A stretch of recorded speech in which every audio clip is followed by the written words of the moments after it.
Bien, bonjour à tous. Merci de votre présence à ce 6e et dernier cours consacré au progrès de l'imagerie cérébrale. Et nous allons continuer aujourd'hui à parler du décodage des signaux d'imagerie cérébrale et en particulier des signaux de magnétoencéphalographie. On avait vu la semaine dernière qu'on pouvait décoder la dynamique des signaux en fin de cours. Aujourd'hui, je vous parlerai d'autres méthodes et notamment du décodage de l'IRM fonctionnel. Et on abordera cette question qui est un petit peu ambitieuse. Est-ce que l'imagerie cérébrale permet de décoder les pensées? On va voir aujourd'hui qu'on peut décoder en tout cas le contenu de la conscience et aussi le contraste entre un contenu conscient et un contenu non conscient. Alors la semaine dernière, je vous avais donc parlé de ces méthodes de décodage multivariées appliquées aux signaux dynamiques tels que les signaux de magnétoencéphalographie. On dispose de toute une série de capteurs autour de la tête du sujet et on peut entraîner un algorithme à utiliser une tranche de temps et les mesures dans cette tranche de temps de tous les capteurs pour détecter un aspect particulier du traitement mental, du contenu de la pensée du sujet.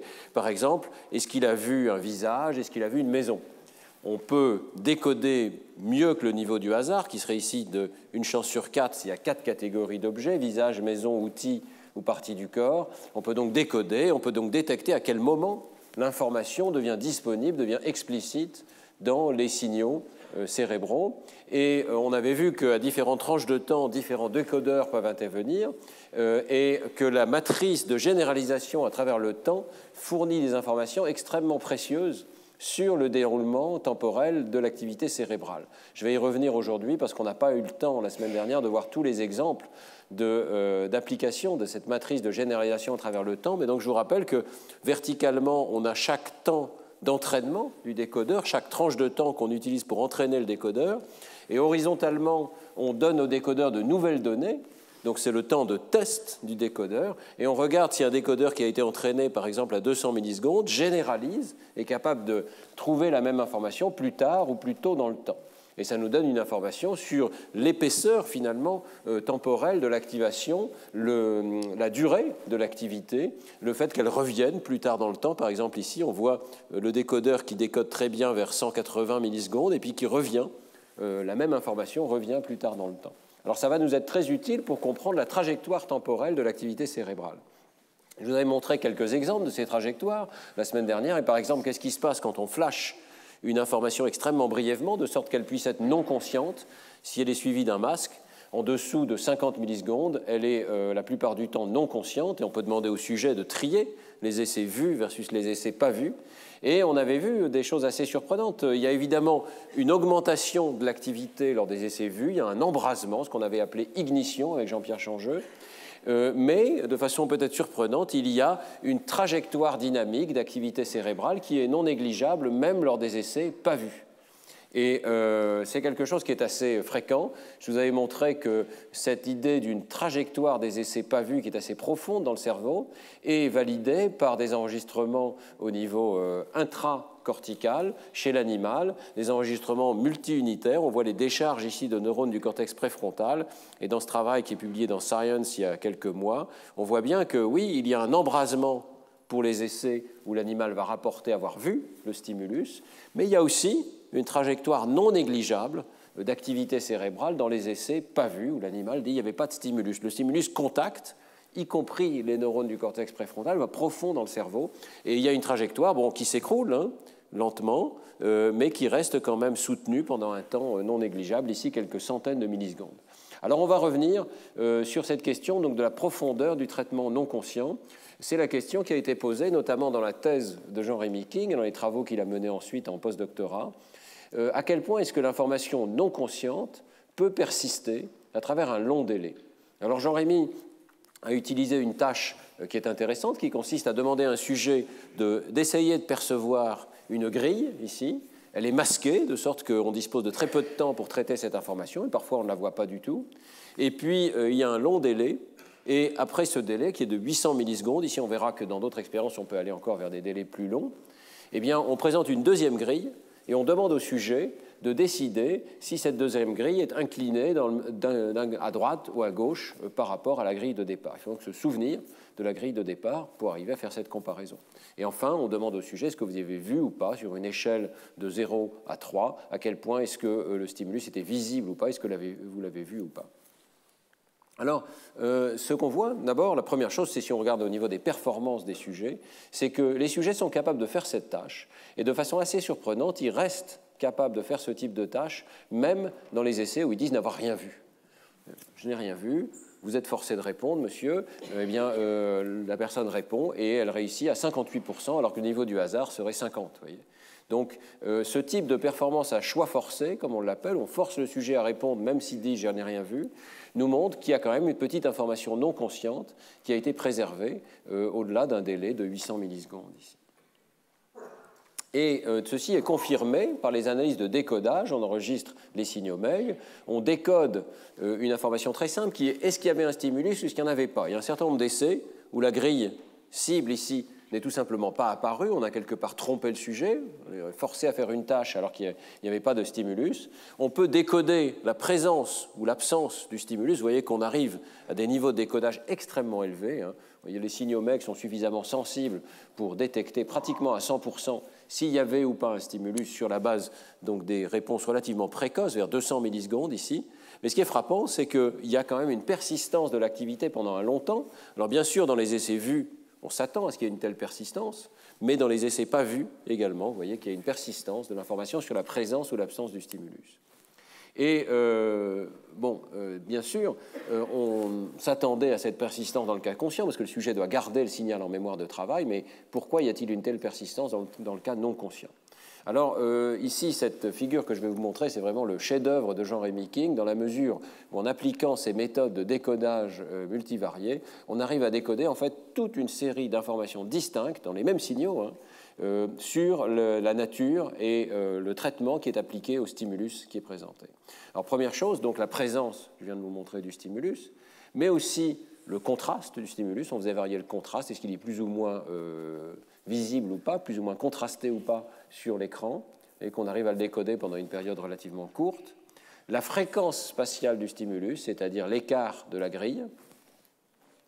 La phase du stimulus, alors là, vous voyez que c'est beaucoup plus difficile à décoder, mais il y a quand même un tout petit peu de décodage juste après la présentation du stimulus.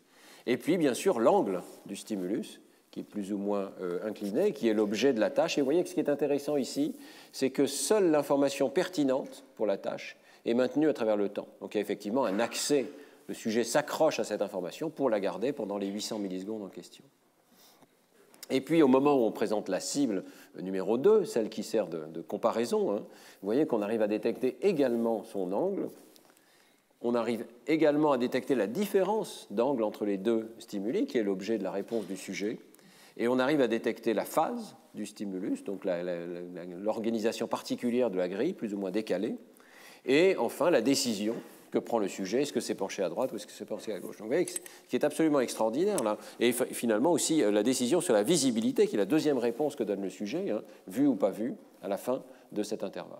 Donc vous voyez combien il y a de détecteurs, là, 10 décodeurs différents qui sont entraînés sur les mêmes données, mais qui arrivent à découvrir dans les signaux cérébraux toutes ces informations distinctes sur le stimulus et avec des dynamiques différentes, mais superposées, partiellement superposées.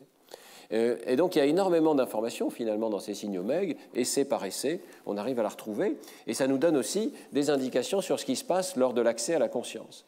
Alors on peut prendre par exemple le décodeur de présence du stimulus, et ce que je vous ai montré, c'est qu'il était modulé dans la diapositive précédente par la visibilité. Si le sujet dit avoir vu l'information sur la présence du stimulus est amplifiée.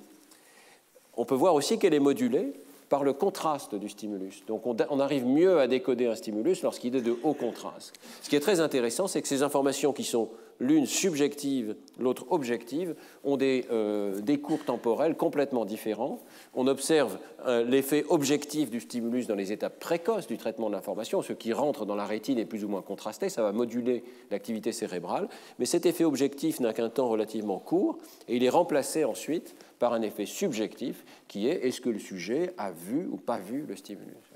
Donc on peut dire effectivement qu'il y a un changement radical d'activité cérébrale, c'est toujours vers 300 millisecondes, je vous ai parlé de cet embrasement conscient qui est tout à fait clair ici, mais ce qui est un peu plus surprenant, c'est quand même la durée de ces effets non conscients. Alors si on regarde, par exemple, dans la diapositive précédente, je vous ai montré l'effet de présence non consciente, on peut aussi regarder l'effet de la mémoire de l'angle, suivant que la grille est consciente ou non consciente. On voit qu'il y a une mémoire en rouge ici, soutenue pour les essais conscients. On voit que ça diminue malgré tout, et que ça diminue pratiquement à zéro pour les essais non conscients, qui sont en bleu ici. Donc dans une étape tardive, il ne semble plus y avoir d'informations décodables sur les essais non conscients en ce qui concerne l'angle du stimulus. Mais de façon assez remarquable, cette information revient à la fin du délai ici, au moment où on en a besoin pour comparer.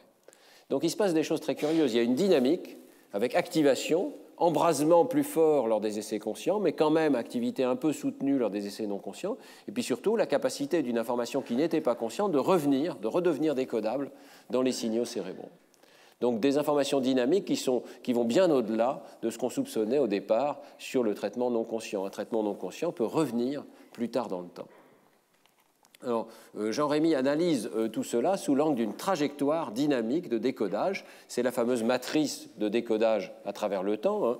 Donc je vous rappelle, on a le temps d'entraînement ici verticalement, le temps de généralisation horizontalement, la trajectoire donc des stimuli sur la diagonale, et on voit effectivement qu'il y a une trajectoire très intense, très prolongée pendant plus d'une seconde ici, ça c'est une seconde, et on voit donc une trajectoire très intense pour les essais vus, mais aussi pour les essais pas vus, et avec simplement une différence, je dirais, quantitative de capacité de décodage lors des essais vus, qui est plus intense lors des essais vus que lors des essais pas vus. On voit qu'il y a à la fois une intensité plus grande et aussi une durabilité plus grande, c'est-à-dire que la largeur de cette courbe ici est systématiquement plus grande lors des essais vus que lors des essais pas vus. Donc ce qu'on pensait au départ être une différence tout ou rien n'est pas vraiment une différence tout ou rien, c'est une différence plutôt quantitative, mais avec une divergence quand même assez précise aux alentours de 300 millisecondes. Et c'est aussi une trajectoire prolongée pour les essais pas vus. L'information n'est pas immédiatement arrêtée, bloquée, elle est plutôt dissipée à travers le temps. Alors que, par exemple, l'information objective, elle est concentrée dans les étapes précoces du traitement, comme je vous l'ai montré dans la diapositive précédente. Alors, tout ceci, ces informations sont extrêmement riches, et dans l'article avec Jean-Rémy King, on les utilise pour sélectionner quels sont les modèles les plus appropriés de l'accès à la conscience. Et on voit que ces dynamiques d'activité permettent de rejeter toute une série de modèles qui ont été proposés dans la littérature. Le premier modèle, qui est ici tout en haut, c'est un modèle qui a été proposé par exemple par Semir Zeki, c'est l'idée que chaque processeur dans le cerveau a un petit morceau de conscience. Donc par exemple, l'air MT, qui traduit le mouvement, aurait un petit morceau de la conscience du mouvement. Alors, s'il y a un seul processeur qui est responsable à la fois des essais vus et des essais pas vus, mais on voit en fait que ça ne fonctionne pas parce qu'il y aurait une matrice de génération qui serait carrée essentiellement correspondant à l'activité d'un seul processeur qui contiendrait le code du stimulus conscient. Donc ça n'est pas le cas, car on voit une trajectoire diagonale dans ces matrices de généralisation à travers le temps. Il y a une dynamique traversée de plusieurs processeurs. Alors, il faut donc postuler qu'il y a au moins deux processeurs, et l'une des idées simples, c'est l'idée que le non-conscient est confiné aux étapes précoces de traitement, l'étape 1 ici, et que seuls les stimuli conscients accèdent à l'étape 2. Donc c'est en rouge ici, on voit les stimuli conscients accéder à cette étape 2, tandis que les stimuli en bleu, non conscients, n'y accèdent pas. Alors le problème, ce type de modèle peut rendre compte de ce qui se passe dans les essais vus avec plusieurs étapes, donc sur la diagonale, mais il faudrait certainement en postuler plus que deux, on va y venir. Mais ce qui ne va pas du tout, c'est l'idée qu'il y a une seule étape de traitement précoce pour les essais non conscients. On a bien vu qu'il y avait beaucoup plus que ça, il y avait une dynamique dans les essais non conscients. Il y a aussi l'idée qu'il y a des boucles de réentrée, ce terme de réentrée qui avait été introduit par Jerry Edelman il y a déjà presque 25 ans, ou des boucles en retour, Victor Lameux. Bien, cette idée d'une amplification descendante qui serait propre aux essais conscients ne colle pas, car elle prédit ce type de matrice de génération dans le temps qu'on n'observe pas non plus. Il y a peut-être plus d'amplification descendante dans les essais conscients, mais ça n'est pas unique aux essais conscients. Alors on peut continuer. Un modèle de maintenance tardive dans lesquels simplement il y aurait plus de maintenance dans les étapes tardives dans les essais conscients, fonctionnent mieux. Ils commencent à prédire une sorte de diagonale et une amplification de l'activité. On a vu certaines expériences où ça fonctionne relativement bien, mais on voit que ça ne suffit pas. Il n'y a pas simplement une matrice carrée de généralisation dans le temps, il n'y a pas une étape où l'information serait consciente ou non consciente. Il y a une diagonale ici, dans l'expérience de Jean-Rémy King. Donc il y a une dynamique. Le traitement conscient comme le traitement non conscient sont des traitements dynamiques. Alors on peut poursuivre. Un modèle qui aurait une série temporelle d'activité à travers toute une série de processeurs fonctionne mieux pour rendre compte de ces données. Mais si on se pose uniquement une différence d'amplitude d'activité, comme c'est le cas ici, ce modèle peut également être rejeté. Il n'y a pas seulement une différence d'amplitude d'activité, mais il y a aussi une différence d'épaisseur de l'activité, de durée dans le temps de l'activité. Et on peut le mesurer par la largeur de cette diagonale dans la matrice de généralisation à travers le temps. Cette épaisseur du temps est plus importante lors des essais vus que lors des essais pas vus. Alors on peut continuer. La durée pourrait être simplement corrélée avec le temps. Ça ne suffit pas non plus. Il faut supposer qu'il y a à la fois des changements de durée et d'amplitude. Et on arrive au modèle d'en bas, qui est le meilleur modèle de traitement conscient versus non conscient. Il y a clairement plusieurs étapes séquentielles qui peuvent être parcourues par le signal conscient comme le signal non conscient.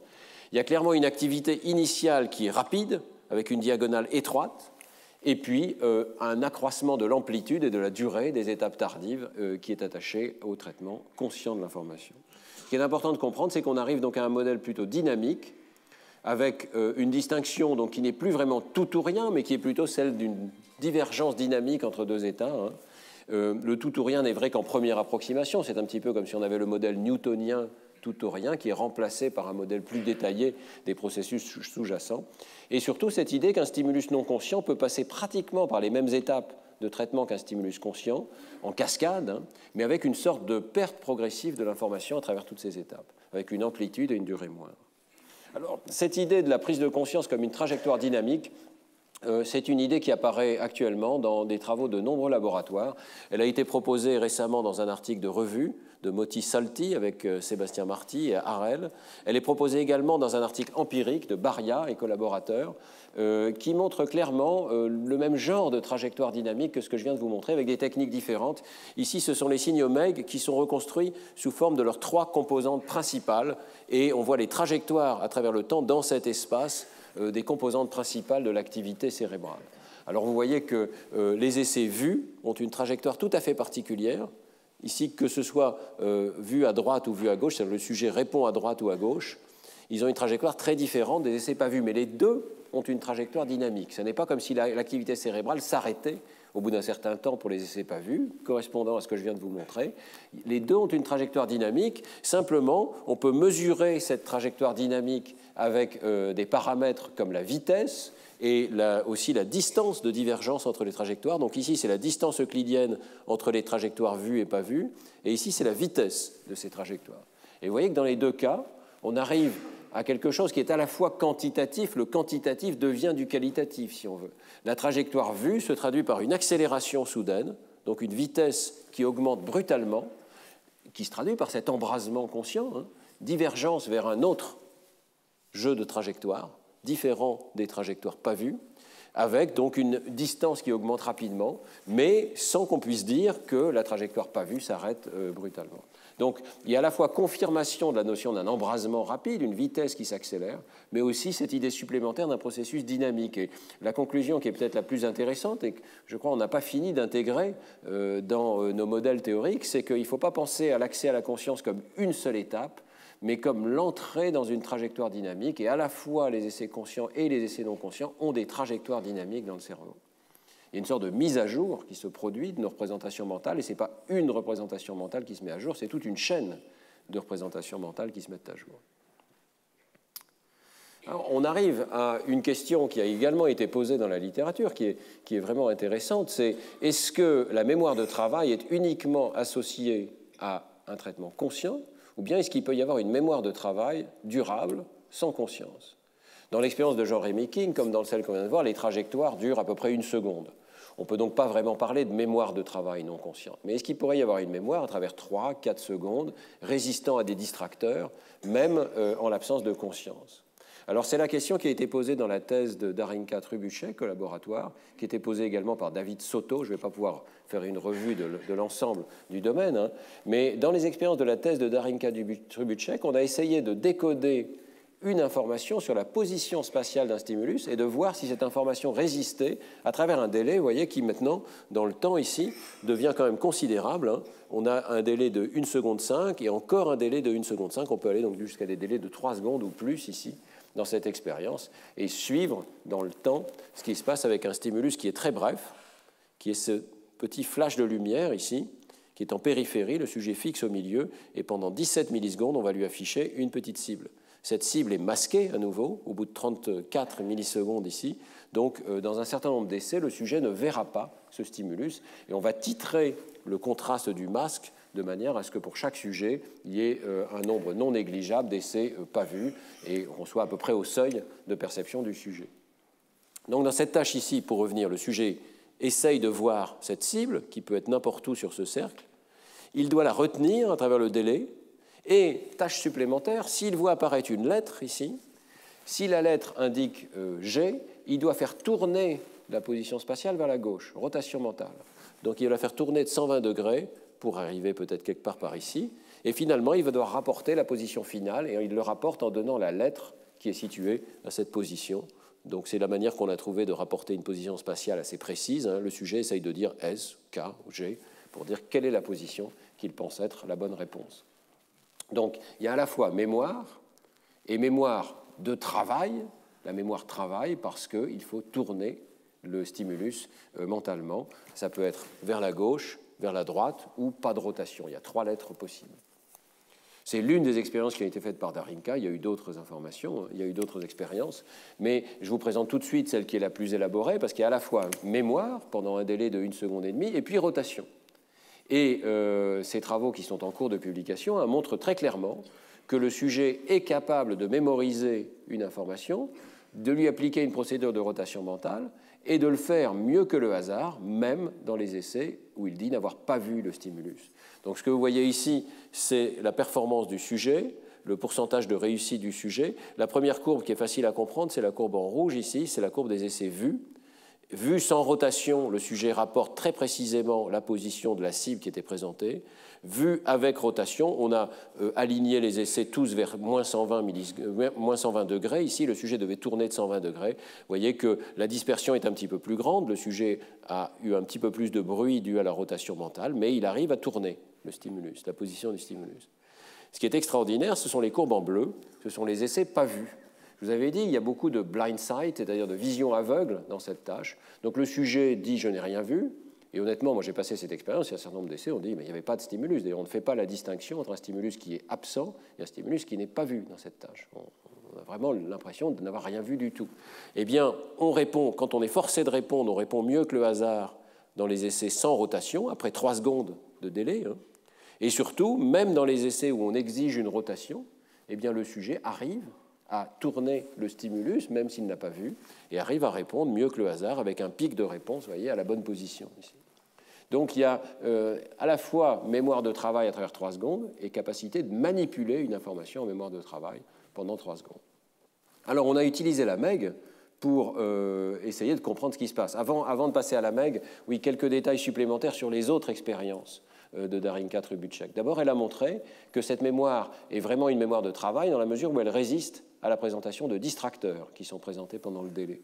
Donc on peut présenter une autre position spatiale, le sujet sait qu'il doit la négliger, la mémoire de travail résiste à la présentation d'un distracteur. Et puis, les sujets peuvent même retenir 2 positions. Et ça, c'est une autre expérience qui est en cours de publication actuellement. S'il y a 2 positions spatiales présentées, même dans les essais où les sujets n'ont vu ni l'une ni l'autre, donc des sujets complètement inconscients, eh bien, ils sont capables de rapporter mieux que le hasard les 2 positions et dans le bon ordre.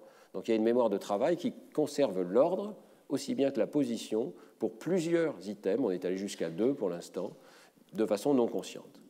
Autrement dit, il faut accepter l'idée qu'il peut y avoir un accès à la mémoire de travail, évidemment modeste, hein, avec des performances qui sont modestes, mais dans des essais non conscients. Il n'y a pas égalité entre conscience et mémoire de travail. Mais qu'est-ce qui se passe alors dans le détail dans l'activité cérébrale ? La première chose, c'est qu'il y a les signatures classiques de la perception consciente. Donc si on fait la différence vue-pas vue, on retrouve cette notion d'un embrasement d'activité assez précisément vers 300 millisecondes ici, avec une divergence soudaine des trajectoires. On peut voir un embrasement d'activité dans certains magnétomètres. Ici, vous voyez très bien ici cette augmentation soudaine d'activité. Et on peut décoder la différence entre les essais vus et pas vus, donc la visibilité subjective du sujet, à stimulus constant. Clairement, on a de nouveau cette trajectoire particulière d'amplification pour les essais vus et pour les essais pas vus. Mais vous voyez que ça s'amplifie, puis ça retombe quand même. On va y revenir. Alors, l'autre chose qui est très claire aussi, c'est que les essais pas vus ont une nature très différente. Pourquoi c'est important? On aurait pu penser que ces expériences de mémoire de travail inconsciente sont fausses, qu'en fait, il y a plusieurs problèmes possibles. Premier problème, il se peut que le sujet rapporte mal ce qu'il a perçu. Il y a un certain nombre d'essais où il se trompe de réponse. Il voulait dire « j'ai vu », mais il a dit « j'ai pas vu ». Et ça peut arriver qu'il y ait une erreur comme ça. Donc c'est une interprétation possible. Quelques essais où le sujet réussit, puisqu'il y a les essais pas vus corrects, puis il y a les essais pas vus incorrects. Alors je vous ai montré qu'il y avait quelques essais, que ce n'est pas non plus tous les essais, où le sujet arrive à trouver la bonne réponse, même s'il dit n'avoir pas vu le stimulus. L'avocat du diable pourrait dire « oui, ce sont des essais où le sujet s'est trompé de réponse ». Il voulait dire « j'ai vu », puis il s'est trompé de réponse, il a dit « pas vu ». Première interprétation possible. Deuxième interprétation possible, ce n'est pas une mémoire de travail inconsciente, c'est une mémoire de travail consciente, mais le sujet se force à répondre tout de suite. Donc, il n'attend pas la fin du délai avec un stimulus qui est non conscient, il se force immédiatement à choisir une réponse dès les premiers 300 millisecondes, et puis il conserve cette réponse forcée tout au long du délai de mémoire de travail. Si c'était le cas, il y aurait bien un essai non conscient, le sujet n'a rien vu, mais la mémoire, elle, serait consciente. Le sujet garderait en mémoire une information consciente qu'il a choisi de se forcer à catégoriser dès le départ.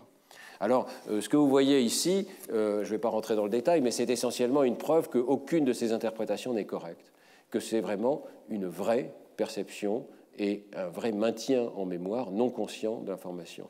Parce qu'on ne trouve pas la signature de la conscience dans les essais pas vus corrects. Autrement dit, ce n'est pas vrai que ces essais sont mal catégorisés, ce n'est pas vrai que ce sont en fait des essais vus. Il n'y a pas les signatures de l'accès à la conscience, il n'y a pas cet embrasement d'activité.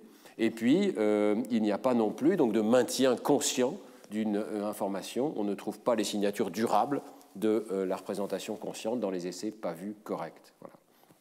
Donc, on ne peut pas dire que c'est une petite fraction d'essais conscients qui sont responsables de ce comportement de mémoire non consciente. C'est une vraie mémoire non consciente.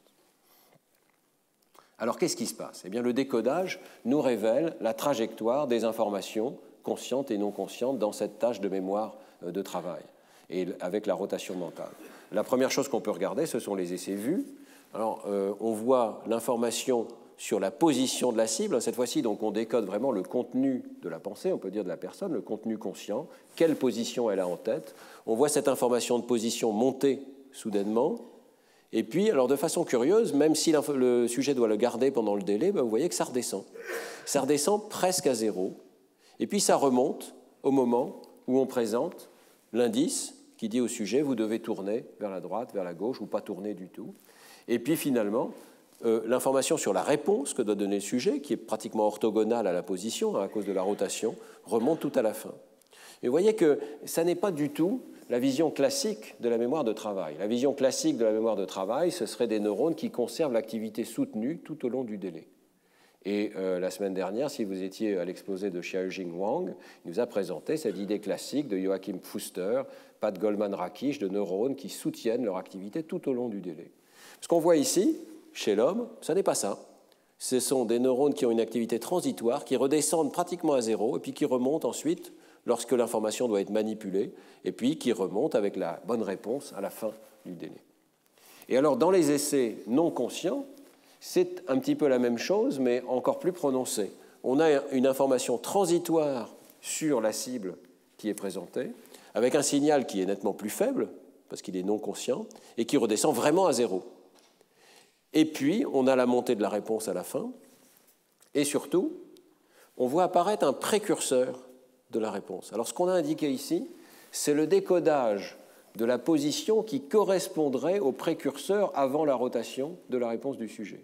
Donc, on a pris la réponse du sujet, qui fluctue énormément, et on est remonté à ce qui aurait été la position avant la rotation, 120 degrés avant, suivant les indications de rotation. Alors, vous voyez qu'on arrive à décoder ce précurseur de la représentation du sujet, et qui a un signal qui n'est pas présent tout à fait initialement, mais qui monte ensuite au moment où le sujet va devoir appliquer la rotation.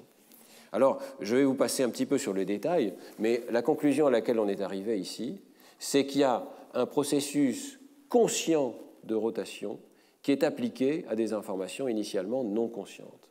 Autrement dit, il peut y avoir une perte de conscience des informations, mais on est capable de les récupérer au moment où on doit appliquer un processus de rotation. On est capable de réactiver des populations de neurones qui ne sont pas aléatoires, qui sont bruitées, qui ne sont pas aléatoires, et on applique une procédure de rotation mentale consciente, l'instruction qui nous est donnée consciemment, faites tourner la position, on applique cette instruction consciente à des stimuli qui initialement n'étaient pas conscients.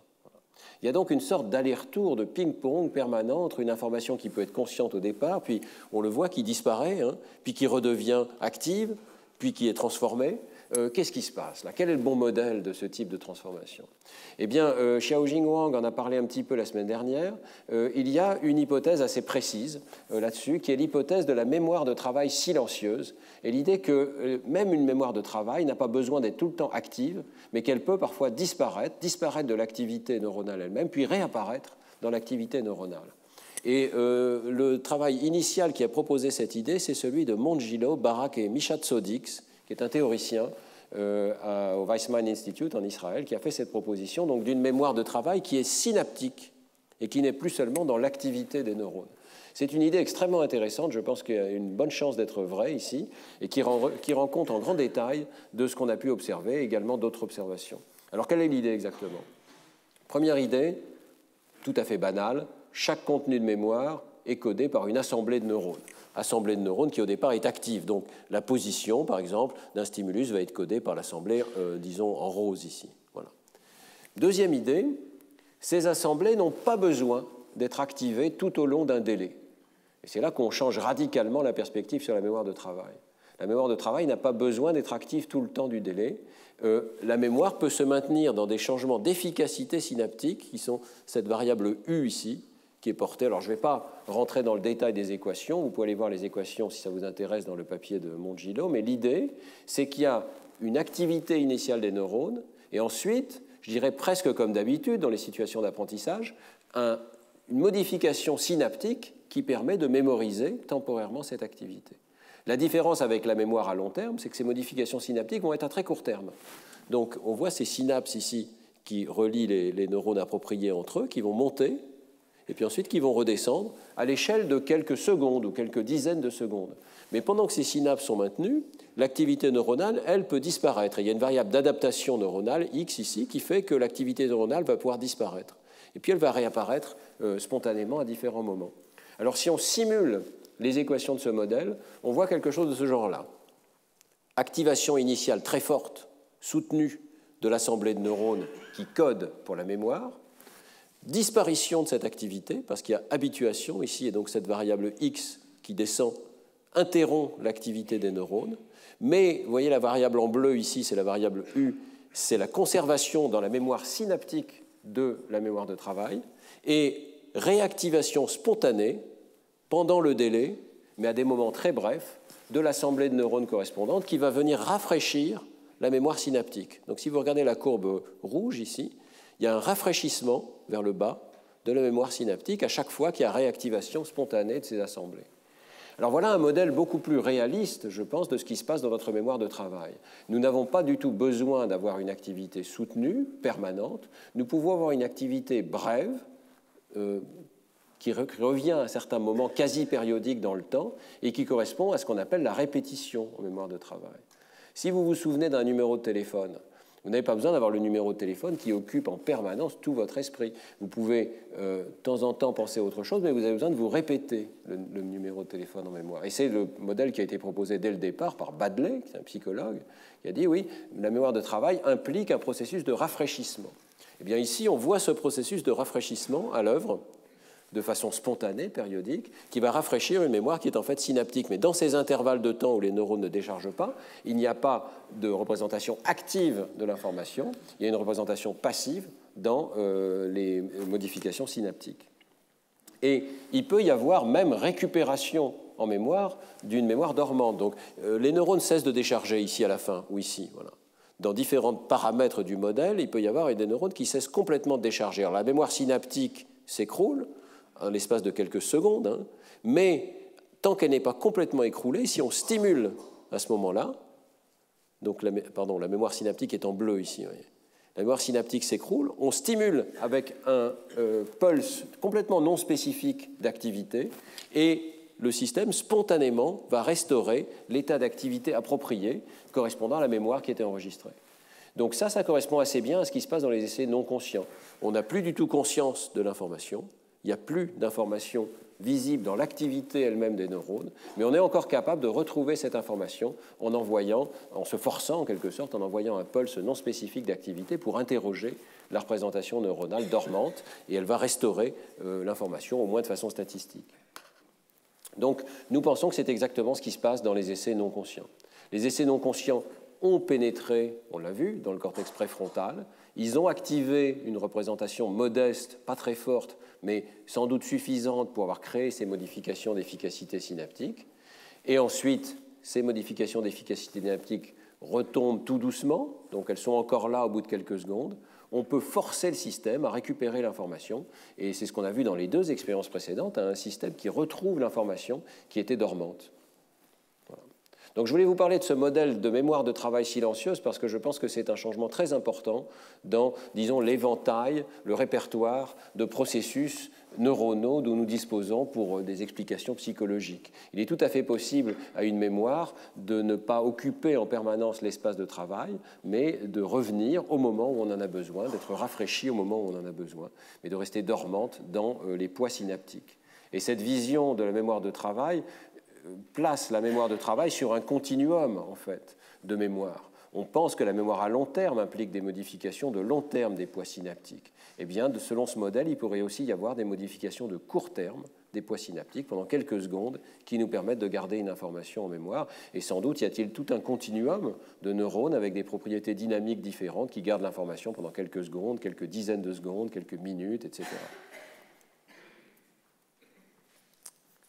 Alors je voulais vous parler aussi, j'avais commencé à le faire la semaine dernière, de ce qui se passe quand on essaye de faire deux choses en même temps. Toutes les expériences qu'on a vues jusqu'à présent, c'est le sujet se concentre sur une tâche, hein, il a un stimulus, et s'il ne voit pas le stimulus, c'est parce qu'on l'a rendu quasiment invisible en le masquant, en diminuant son contraste. Mais il y a une deuxième condition dans laquelle on peut rendre les stimuli non conscients, c'est lorsqu'on demande au sujet de faire deux choses en même temps. On le distrait avec une première tâche qui envahit son espace de travail global, c'est ça le modèle en tout cas, et donc la première tâche va empêcher la deuxième de devenir consciente. Le modèle qui vous est proposé ici, qui est ce modèle incroyablement simpliste quelque part, hein, de l'espace de travail neuronal global, fait des prédictions très claires sur cette situation. Il doit y avoir un traitement sensoriel de la première cible, puis un accès au cortex préfrontal, cet embrasement conscient est représenté ici sous forme d'une seule courbe, mais on sait maintenant, donc c'est une dynamique d'activation de ces différentes régions successives, hein. Et pour le stimulus T2, également traitement précoce, préservé donc dans les étapes sensorielles, mais ignition qui va être différée, parce que le stimulus ne peut pas accéder à ces réseaux, différée ou alors complètement annihilée. S'il n'est pas possible de récupérer le stimulus qui est dans cette mémoire temporaire ici, dans ce buffer, eh bien, on va avoir annihilation complète de la perception. Alors, on avait fait ces prédictions il y a plus de 15 ans, maintenant, avec le modèle de l'espace de travail global, et c'est seulement récemment qu'avec la magnétoencéphalographie, on a pu les tester en grand détail dans des situations de tâches doubles. Bon, il y a eu au départ un travail de Claire Sergent qui était extrêmement intéressant, c'est en 2005, dans sa thèse, au laboratoire. Elle avait regardé la perception d'un mot, comme 5 ici, et on devait demander simplement au sujet de rapporter avec un curseur s'il avait vu ou pas vu le mot. Et en même temps, on distrayait le sujet avec une deuxième chaîne de lettres qui était présentée juste avant, qui n'est pas indiquée ici, mais le sujet devait d'abord rapporter l'identité complexe de cette chaîne de lettres, c'était soit XOOX, soit OXXO, donc on avait rendu la tâche un petit peu difficile ici, et ensuite, il devait dire s'il avait vu le mot ou pas. Et le mot était masqué. Et vous voyez que ce que Claire Sergent avait remarqué déjà, c'est qu'on peut tout à fait avoir une situation d'invisibilité dans cette condition. Si on regarde la distribution des essais, il y a beaucoup d'essais où le sujet disait « j'ai tout à fait bien vu le mot, ma visibilité est 100% ou bien 80%, 70%. Et puis il y avait beaucoup d'essais où le sujet disait « j'ai rien vu du tout ». Le mot était là, mais le sujet disait « zéro, je n'ai absolument pas vu de mot, il n'y avait rien du tout ». C'est la distraction qui causait ces essais. Si on enlevait la tâche de distraction, il n'y avait pas ce pic ici d'essais pas vus. Alors, Claire Sergent avait analysé les potentiels évoqués. À l'époque, ce n'était pas en MEG, mais en électroencéphalographie. Et elle avait vu ce phénomène très clair. Toutes les étapes précoces étaient rigoureusement inchangées, jusqu'à vers 250 millisecondes, où là, on commence à avoir une amplification d'activité pour les essais vus. Et vous voyez cet embrasement d'activité tout à fait sélectif des essais vus, un embrasement de régions corticales distribuées. On avait reconstruit les sources de l'activité et je présente ce film que je crois que je vous ai déjà présenté, où on peut suivre donc l'activité pour les essais pas vus et pour les essais vus. On va voir, alors il y a peut-être un peu de bruit au départ. Voilà.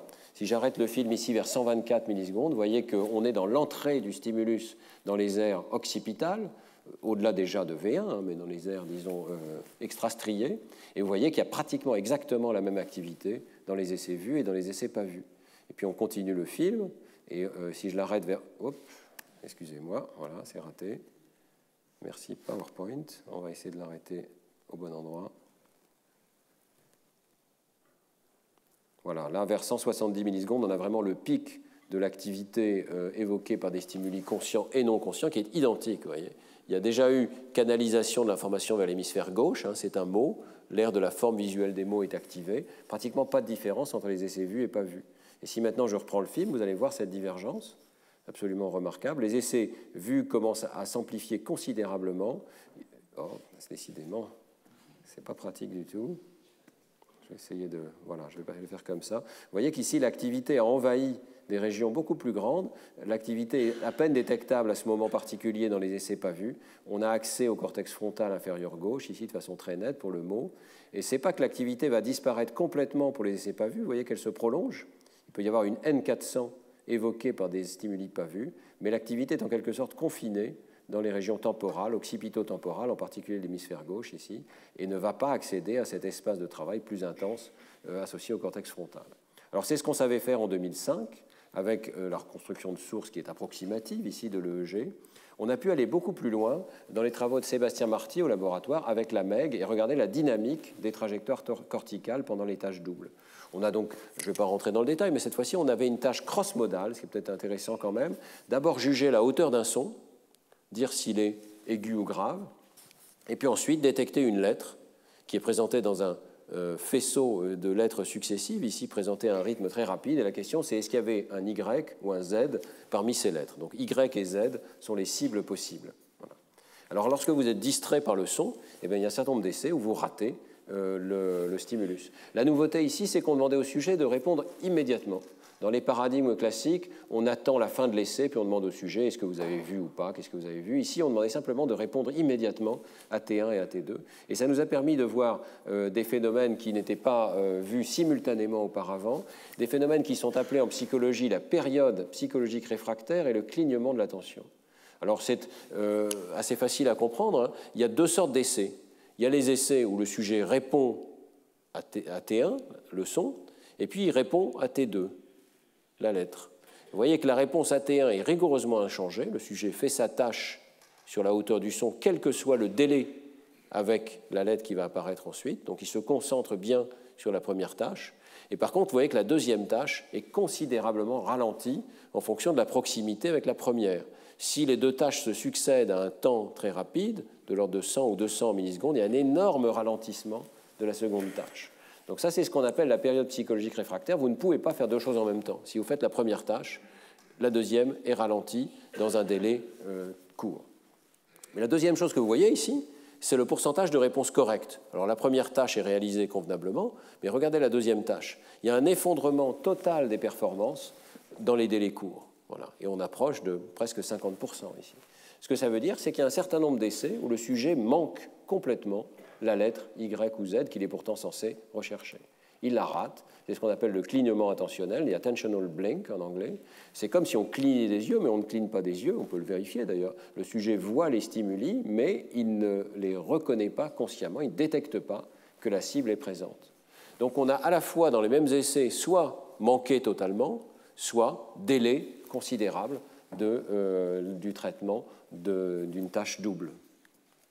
Alors on peut regarder ça au niveau de la MEG. Je vous montre simplement ça ici pour vous donner une idée quand même des signaux MEG. Hein. Sur certains capteurs, ici c'est sur les sources reconstruites, on peut vraiment détecter l'activité évoquée spécifiquement par le son, spécifiquement par toutes les lettres qui sont présentées. Il y a une douzaine de lettres ici qui sont présentées successivement, et spécifiquement par les réponses du sujet, par exemple la réponse à main droite ici. Donc la MEG a vraiment cette capacité de séparer les sources, hein, de voir des sources qui en EEG seraient beaucoup plus superposées que ça. Alors on applique nos fameux décodeurs, et c'est là que je vous avais présenté la semaine dernière cette notion de généralisation à travers le temps. Hein. Je vous avais dit, si on a deux conditions expérimentales, on peut voir très particulièrement les délais imposés de la première tâche à la deuxième. Ça va nous être très utile ici. Donc j'entraîne un décodeur à décoder à chaque temps la présence d'une information particulière, et cette information se promène à travers toute une série de processeurs différents. Qu'est-ce qui va se passer si certains de ces processeurs sont ralentis ? Eh bien, je vais pouvoir le voir dans la généralisation. J'entraîne sur la tâche C, la condition C, je généralise la condition C', je vais pouvoir voir le décalage temporel de l'information. Je vais voir que certaines étapes se sont étendues dans le temps et que d'autres, au contraire, continuent de se dérouler normalement. Alors, ça, c'est la vision théorique, hein, ce qu'on avait espéré voir. Qu'est-ce qu'on voit réellement? Eh bien, on voit presque exactement ça. Donc, ce que je vais vous montrer ici, ce sont des décodeurs qui sont appliqués à décoder le déroulement temporel de la tâche 1, ici, et le déroulement temporel de la tâche 2, ici. Et à chaque fois, on entraîne le décodeur sur la condition où il y a le plus grand délai possible entre les deux tâches, de sorte qu'il n'y a pas d'interférence entre les deux tâches. Chacune s'exécute indépendamment l'une de l'autre du mieux possible. Donc ici, la diagonale indique la série d'étapes de traitement qui correspondent au cas où le sujet traite le son. On a comparé à des essais où il n'avait pas besoin de répondre au son, donc le son est présent, mais la différence ici, c'est toutes ces étapes de traitement de la tâche 1.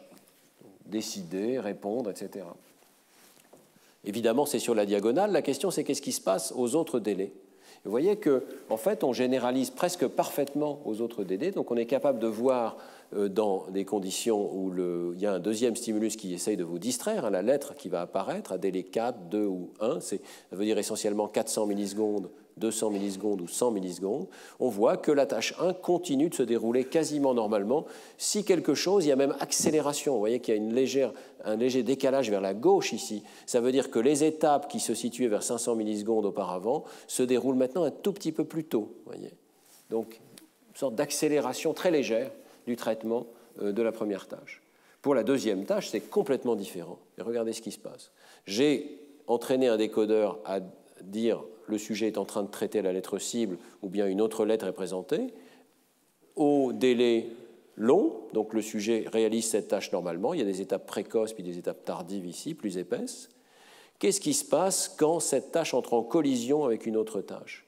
Eh bien, vous voyez que le décodage, au départ, reste sur la diagonale et puis progressivement quitte la diagonale ici. Et en fait, on a des étapes précoces qui restent sur la diagonale et soudainement, décalage vers la droite. Décalage vers la droite, ça veut dire je décodais une information vers 500 millisecondes auparavant, je la décode maintenant presque 200 millisecondes plus tard.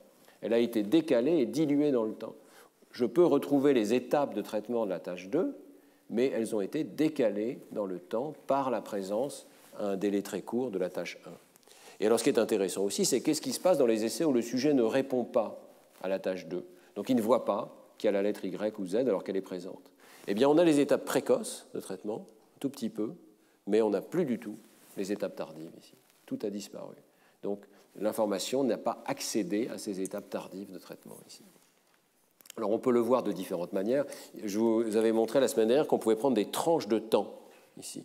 Donc, je vais prendre des tranches de temps successives à travers cette matrice, et ça nous donne ces courbes ici. Donc, j'ai entraîné mon décodeur à 200 millisecondes, et je regarde comment il généralise à d'autres temps. ou je l'ai entraîné à 400, je l'ai entraîné à 500. Donc on voit se décaler progressivement cette diagonale ici, et les sources correspondantes.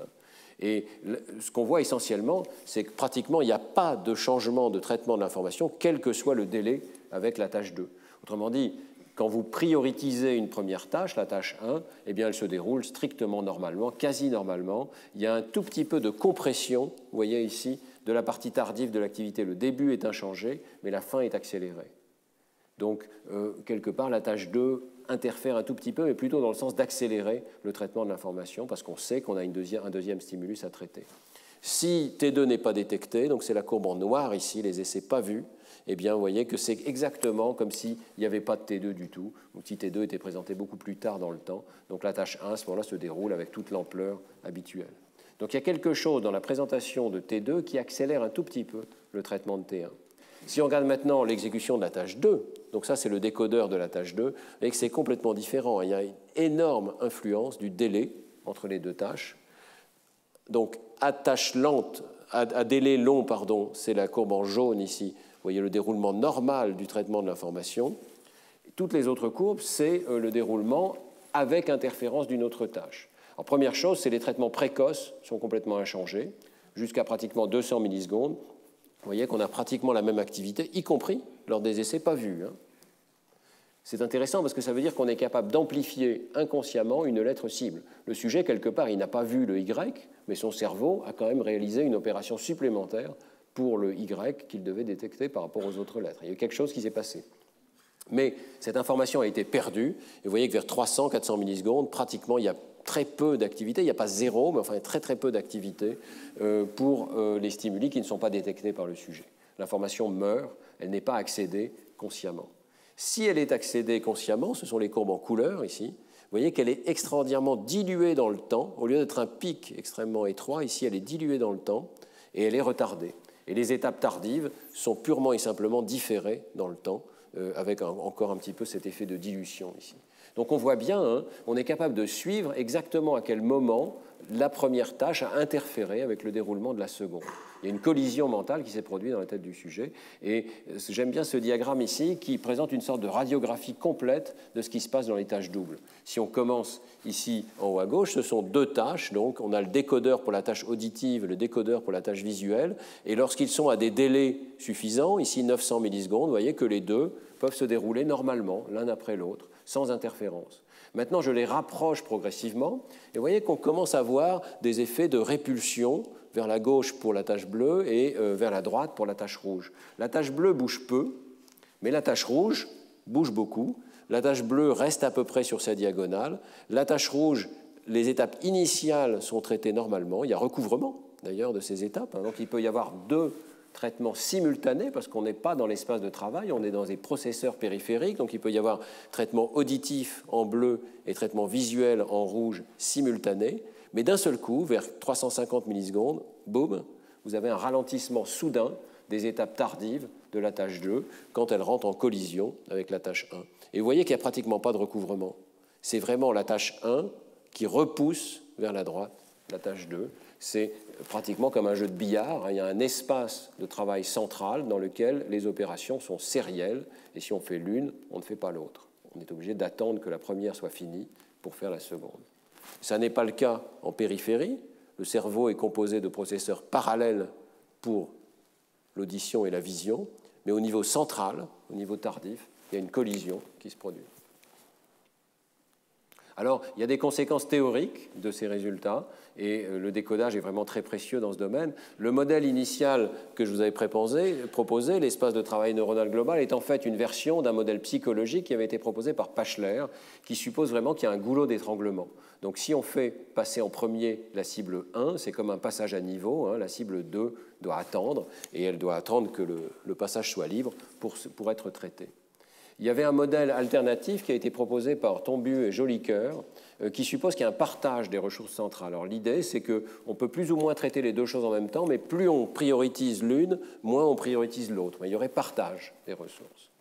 Alors on peut trier entre ces modèles, et en fait les données soutiennent plutôt l'idée du goulot d'étranglement ou de cet espace de travail global, mais avec quand même des nuances que je vous détaille. D'abord, effectivement, la tâche 1 est pratiquement inchangée. Il n'y a pas de restriction de la tâche, du traitement de la tâche 1 par la présence de la tâche 2. Et donc ça, c'est vraiment incompatible avec cette idée d'un partage des ressources centrales. Il y a vraiment une tâche qui passe presque normalement. C'est la tâche 1. En fait, si quelque chose, les étapes tardives de la tâche 1 sont même accélérées. Alors ça, c'est tout à fait incompatible avec les deux modèles. Aucun de ces modèles ne prédit une accélération. Ce qui a l'air de se passer, c'est que celui qui est en attente, là, le T2 qui est en attente, il dit à la tâche 1 d'accélérer. C'est comme s'il y avait une sorte d'inhibition latérale qui termine un peu plus tôt la tâche 1 et qui permet à la tâche 2 de passer plus rapidement. Et puis l'exécution de la tâche 2 n'est pas simplement différée, ce qui serait prédit par le modèle d'en haut, mais les étapes centrales sont également diluées dans le temps, ce qui suggère qu'il y a quand même une sorte de partage de ressources. Ça prend du temps de libérer cet espace central ici, et donc le traitement de la tâche 2 n'est pas juste différé comme un passage à niveau, puis après tout se passe normalement, mais il y a une dilution dans le temps. Voilà. Et en fait, ce qui est aussi important de comprendre, c'est qu'il y a une série d'étapes, il y a une cascade d'étapes sérielles, et on revient à ce modèle dynamique dont je vous parlais au début. Ce n'est pas juste entrer ou ne pas entrer, hein. C'est toute une série d'étapes qui se suivent pour la tâche 1 et pour la tâche 2 et qui se repoussent mutuellement dans le temps. Donc ce n'est pas peut-être un passage à niveau, mais c'est plusieurs passages à niveau par lesquels il faut successivement faire passer la tâche 1 et puis la tâche 2. Voilà, toutes ces métaphores sont intéressantes, hein. Ce ne sont que des métaphores psychologiques et il va falloir remplacer ces modèles psychologiques par un modèle dynamique du traitement de l'information dans des réseaux de neurones. On est en train d'y travailler, mais on voit bien qu'il y a une richesse ici des données pour contraindre ces modèles qui est vraiment intéressante. Alors, à travers tous ces travaux, on voit qu'on arrive à savoir à quelle étape d'une tâche le sujet en est. Ce n'est pas tout à fait décoder les pensées du sujet, c'est décoder les étapes de traitement, le temps écoulé depuis le début d'un traitement. Alors, on peut se poser la question, est-ce qu'on peut aller plus loin? Est-ce qu'on peut décoder quelle image le sujet voit et quelle image le sujet choisit de voir parmi un flot d'images? Et cette fois-ci, c'est le chef-d'œuvre de Sébastien Marty, ce collègue dont je vous avais parlé, qui malheureusement est décédé en début d'année, qui menait des travaux absolument extraordinaires dans ce domaine. Et le chef-d'œuvre, c'est d'arriver à décoder toute une série d'images et d'arriver à décoder chaque image, mais aussi sélectivement celle que le sujet choisit de maintenir en mémoire pour répondre à la fin de l'essai. Alors je vous explique, vous voyez, ici on bombarde le sujet avec 12 images, à un rythme extrêmement rapide, c'est 9 images par seconde, donc ça clignote extrêmement rapidement sur l'écran, vous n'avez pas l'impression de voir toutes les images, ça va très très vite. Puis il y a une image qui est entourée d'un cadre vert, et celle-là, vous devez la retenir parce que vous allez devoir la choisir à la fin parmi un échantillon d'images ici. Donc vous avez une cible bien particulière. Mais vous êtes aussi temporairement distrait par une couleur qui est présentée au départ et vous devez dire si c'était rouge ou si c'était bleu. Donc vous devez d'abord retenir cette couleur et puis ensuite faire attention à l'image. Alors ça crée une collision, une double tâche et ça permet d'avoir des essais invisibles. Alors bien sûr, on arrive à décoder et ça c'est la première vraiment la chose extraordinaire ici. C'est en fait la courbe que je vous montrais au départ. Les images peuvent être des visages, des maisons, des objets ou des parties du corps. On sait que ce sont des catégories d'objets qui atterrissent dans des régions du cortex assez différentes les unes des autres en IRM fonctionnel. Eh bien, on arrive à décoder quelle est l'image que le sujet a vue. Alors, on fait mieux que le hasard, on n'est pas parfait, hein, on est de l'ordre de 40% ici au lieu de 25% qui serait le niveau du hasard, donc on est pas mal. Et surtout, et c'est là que c'est vraiment extraordinaire, si on prend ce décodeur qui a été entraîné à savoir quelle image a été présentée et qu'on regarde quelle est sa sortie pour chacun des moments de ce flot d'images ici, eh bien on voit que le décodeur arrive à dire à chaque instant quelle est l'image qui précède. Si je prends mon décodeur vers 170 millisecondes ici, il me dit successivement « Ah, c'est l'image 1, c'est l'image 2, c'est l'image 3 ». Autrement dit, il me dit « C'est un visage, c'est un lieu, c'est une partie du corps, etc. » de façon parfaitement appropriée à chaque instant. L'information rentre dans le cerveau sous forme d'un flux.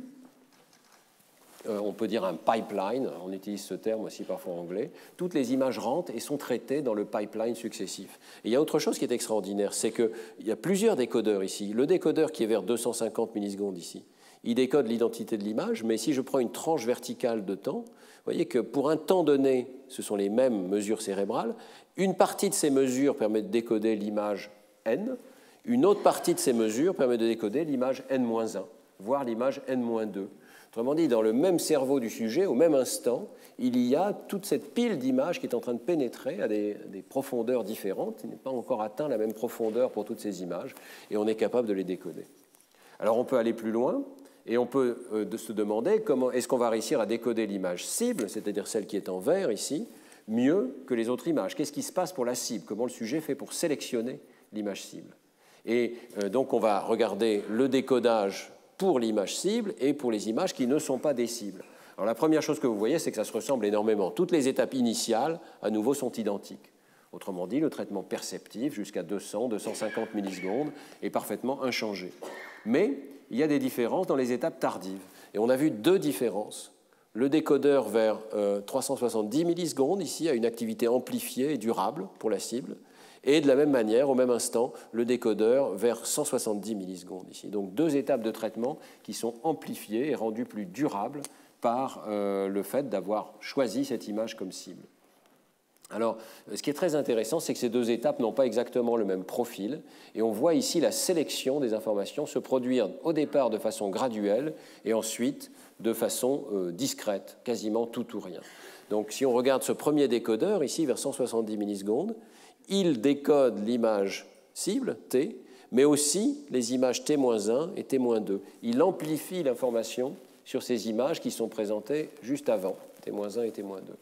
Dans l'espace de sélection du sujet, à ce moment-là, il y a trois images.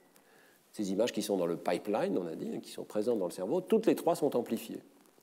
Le cadre vert, qui survient à ce moment-là, amplifie dans le cerveau du sujet la représentation de trois images. Il y a donc une sélection graduelle, partielle. Seules ces trois images-là sont sélectionnées. Et puis, 200 millisecondes plus tard, amplification de l'activité sélective à la cible particulière que le sujet va choisir. Cette fois-ci, il n'y en a plus qu'une. Et on peut montrer que si le sujet se trompe, eh bien c'est l'image erronée qui va être amplifiée. Donc, vous voyez, accès à cet espace global pour une seule image parmi toutes celles qui sont présentes. Donc voilà ce que je voulais vous présenter un petit peu sur le décodage dynamique. On arrive maintenant à décoder le contenu auquel le sujet accède. On arrive à dire aussi à quoi il fait attention, ce qu'il a vu ou pas vu, et ceci dans une trajectoire dynamique. Alors je vais terminer en vous parlant un tout petit peu de perspective de décodage cérébral. Je vais un peu vite, je suis désolé, j'avais un peu sous-estimé la densité d'informations, mais tout de même, jusqu'où pourra-t-on aller?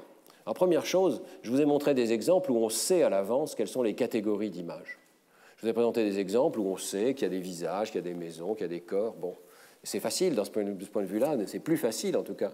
On peut entraîner un décodeur sur ces catégories à l'avance et puis on n'a que 4 choix possibles, par exemple, dans l'exemple que je viens de vous montrer. Est-ce qu'on pourrait faire mieux dans un cas où c'est ouvert, où plein d'images sont possibles? Est-ce qu'on pourrait reconstruire ce que le sujet voit? Eh bien, oui. Dans une certaine mesure. C'est ce qu'on avait appelé la rétinotopie inverse. Alors, avec Bertrand Thirion au laboratoire, on a été parmi les premiers à tester cette idée de prendre l'activité cérébrale de façon complètement ouverte et d'essayer de peindre une image de ce que le sujet voit ou même de ce qu'il imagine. L'idée est extrêmement simple. Vous savez qu'il y a une rétinotopie et donc on est capable, lorsqu'un stimulus balaye la rétine, par exemple un anneau ou un angle ici, de voir l'activité correspondante se déplacer sur ces cartes rétinotopiques du cortex occipital. Et comme il y a une carte, chaque point de la carte correspond à un point de l'image de départ. À ce moment-là, on peut prendre une activation quelconque, mettons celle-ci, et on peut prendre chaque voxel, dire ce voxel, je sais à quel point de la rétine il correspond, je vais peindre un petit coup de pinceau, si je puis dire, pour ce voxel-là, et arriver à reconstruire quelle est l'image que le sujet avait vue au départ. Alors, à l'époque, c'est un article ancien, je ne vais pas m'attarder, mais on avait pu montrer qu'effectivement, on arrivait à reconstruire l'anneau qui grossit sur la rétine du sujet, vous voyez ici très clairement, à partir de l'activité cérébrale, ou l'angle qui tourne ici, vous voyez, qui est reconstruit. Et surtout, on peut reconstruire ce que le sujet imagine. Et ça commence à devenir assez intéressant ici. Donc, on avait présenté au sujet ces dominos, et dans la tâche cruciale d'imagination, il y a une petite flèche que vous avez peut-être du mal à voir ici, qui dit au sujet, dans la grille de droite, imagine un domino que tu as choisi. En l'occurrence, c'est le X ici. Et on avait pu montrer qu'on arrivait très bien d'abord à décider quel était le côté où le sujet créait son image mentale, et surtout, chez certains sujets, quelle est l'image que le sujet se crée dans sa tête. Donc ici, vous voyez un tout petit peu le X, je pense, c'est pas parfait, hein, mais on arrive à commencer à reconstituer une image mentale ouverte, ça pourrait être n'importe quel domino, que le sujet se crée dans sa tête. On y arrive parce qu'il y a ce buffer rétinotopique et qu'on peut peindre en quelque sorte des images dessus. Alors ce type de travaux a été prolongé et je vous incite à lire en particulier les travaux de Kamitani, qui a réalisé toute une série de travaux sur ce sujet, dont un article dans la revue Neurone. Alors vous voyez qu'il a utilisé comme stimulus le nom de la revue, ici Neurone, en présentant les lettres successives, et un décodeur qui est fondé sur grosso modo les mêmes principes que ce qu'on a utilisé nous-mêmes, arrive à décoder sur différents essais les lettres qui ont été présentées au sujet. Vous voyez que si on moyenne, on arrive à reconstruire quelle lettre le sujet a vue au départ dans le stimulus, et aussi quel symbole il a vu. Donc, dans une certaine mesure, avec l'IRM, hein, tout ça c'est fondé sur l'IRM, on arrive à faire cette rétinotopie inverse. Je dis l'IRM, c'est important parce qu'il faut vraiment avoir une information là, assez précise sur tous les voxels de la carte rétinotopique. On peut faire un peu ce genre de choses avec la MEG, mais on ne peut pas du tout aller aussi loin parce qu'on n'a pas une information spatialement aussi précise. Alors avec l'IRM, on va beaucoup plus loin, et je voulais mentionner aussi les travaux de Jack Gallant en Californie, qui arrivent à reconstruire chaque image d'un film que le sujet est en train de voir. Ce n'est pas l'imagination ici, mais c'est le fait de regarder un film, et on prend l'activité cérébrale observée en réponse à un film inconnu, et ce que fait Jack Gallant, c'est d'aller regarder des millions d'images sur Internet, et pour ces millions d'images, avec un modèle de l'activité cérébrale, essayer de prédire à quoi ressemblerait l'activité cérébrale si c'était cette image-là qui avait été vue. Il le fait de façon assez honnête, c'est-à-dire que les images du film ne font pas partie de l'espace de recherche. Ce sont de nouvelles images choisies sur Internet qu'on essaye d'ajuster avec l'activité cérébrale. Alors on peut choisir les 30 meilleures images qui ont été sélectionnées sur Internet. Vous voyez qu'elles partagent tous un certain nombre de propriétés. Il y a quelque chose à droite, c'est un visage. On peut moyenner ces images, et si vous moyennez les 30 premières images, vous voyez quelque chose comme un visage sur la partie droite de l'écran, et c'était effectivement un visage qui était présent dans le film. Voilà la reconstruction. Ça, c'est le sujet 1, ça, c'est le sujet 2, ça, c'est le sujet 3. Et ça, c'est l'image moyennée. Ici, ce sont les images les mieux jugées, si vous voulez, celles qui correspondent le plus à l'activité cérébrale observée chez le sujet. Donc, de cette manière-là, en combinant les cartes rétinotopiques et puis aussi l'activité évoquée dans des régions de niveau supérieur, qui peuvent être sensibles au visage, par exemple, eh bien, on arrive à avoir un accord assez bon entre la reconstruction de l'activité cérébrale et puis le film qui a été effectivement présenté au départ. Je vais vous présenter un petit film qui a été réalisé par l'équipe de Jack Gallant. Donc, à chaque fois, en haut, vous allez voir le vrai film et la reconstruction pour 3 sujets différents de ce film. Donc là, vous avez un extrait de film, un peu de texte. Vous voyez que le décodeur arrive parfois très bien à dire qu'est-ce qui se passe dans la tête du sujet. C'est fondé exclusivement sur l'IRM. Il y a un éléphant qui passe, vous avez une forme qui passe pour les 3 sujets au bon endroit dans l'écran. Parfois, la reconstruction est assez mauvaise, mais pour les visages en particulier, elle n'est pas mauvaise du tout. On se doute qu'il y a un visage là derrière ces images, et on peut même dire à quel endroit il est, voir le sexe de la personne, etc. Voilà. Donc, on est quand même à une forme de reconstruction d'une activité mentale qui a été évoquée par un film, mais dont on a vu qu'elle pouvait aussi être évoquée par des images mentales. Et je vais terminer en mentionnant, bien sûr, quelque chose qui nous fascine tous, c'est le rêve. Parce que Kamitani a été jusqu'à poser cette question, est-ce qu'on peut décoder les images mentales pendant le rêve? Alors c'est un article de Science d'il y a quelques années, absolument remarquable, aussi pour sa méthodologie. Il y a 3 malheureux sujets, seulement 3 sujets, mais qui ont été scannés pendant des heures et des heures et des heures, puisqu'ils se sont endormis et ont été réveillés plus de 200 fois chacun. Alors on les endort dans l'IRM, c'est l'IRM plus le EEG, avec un EEG compatible IRM. Grâce à cet EEG, on arrive à déterminer en quelle période de sommeil le sujet est, et on le réveille au moment où il commence à rentrer dans une période de sommeil un petit peu plus profond. On lui demande de rapporter ce qu'il avait comme image mentale. Alors à peu près 70% des essais Le sujet rapporte effectivement qu'il avait un contenu mental et dit oui, j'ai vu une personne, il y avait une scène, je cachais une clé entre une chaise et un lit, quelqu'un d'autre la prenait, etc. Alors tous ces textes sont analysés automatiquement avec un système qui s'appelle WordNet, qui est assez intéressant, qui permet de créer des sortes de super catégories, par exemple de personnes. Il y avait une personne, c'était un personnage de sexe masculin, ou bien il y avait une voiture, voilà. Et ensuite, on prend les activités cérébrales, donc l'IRM fonctionne en permanence jusqu'au moment où on réveille le sujet, et on entraîne un décodeur à essayer de dire, parmi deux catégories, c'est toujours par paire, hein, donc le niveau du hasard serait 50%, est-ce qu'il y avait un homme ou est-ce qu'il y avait une voiture dans le film, d'accord ? Et on fait ça pour toutes les paires de concepts possibles qui ont été entraînés. Et vous voyez qu'on arrive à décoder nettement mieux que le hasard, notamment pour certaines images qui sont sélectionnées parce qu'elles ont des catégories bien représentées dans le cerveau, dans des voxels très différents dans l'IRM, hein, on arrive, avant le moment du réveil, à décoder ce que le sujet va dire lorsqu'il sera réveillé. Bon, toujours pareil, ce n'est pas parfait, 70% c'est vraiment la limite de ce décodage ici, c'est juste pour deux concepts, mais enfin on fait quand même nettement mieux que le hasard. Et donc, quelque part, ça valide l'idée que lors du rêve, il y a effectivement des images mentales qui occupent notre cortex, qui occupent des régions différentes du cortex, mais surtout que l'IRM est maintenant suffisante pour arriver à décoder ce type d'image. Alors, jusqu'où ira-t-on ? Ça reste des expériences très difficiles, vous voyez bien, il faut être allongé dans une IRM, et c'est une machine qui fait du bruit, il faut être immobile, il faut avoir entraîné un décodeur chez le même sujet la plupart du temps, même si on a vu qu'on pouvait normaliser à travers les sujets par hyper-alignement, hein. J'en ai parlé dans un cours précédent. Enfin, ça reste très difficile d'entraîner un décodeur. Ce décodeur ne fait guère plus que 70% correct, donc on n'arrivera pas à des applications pratiques prochainement, mais les choses peuvent encore évoluer et je voudrais quand même terminer en mentionnant qu'il n'y a pas que l'IRM.